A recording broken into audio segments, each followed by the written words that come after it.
church culture of faking it and turn it to a culture where people are real with each other. One of the things we can do is look at the early church. This was a community of people who were living life together. They came together to eat and fellowship and pray for one another.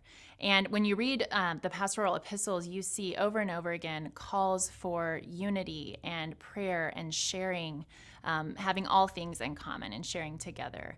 But in our culture, we do isolation and independence and privacy instead. And so to build a culture of real community and friendship, we have to break those tendencies towards isolation and instead be willing to let things get awkward. I had a friend who I started hanging out with, and every time we got together, she would say, "Catherine, how's your heart?"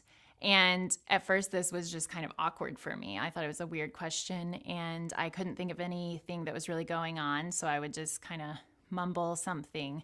But over time, I knew she was going to ask me this question. And so I started really thinking before I went to meet with her, what is going on in my life? How is my heart?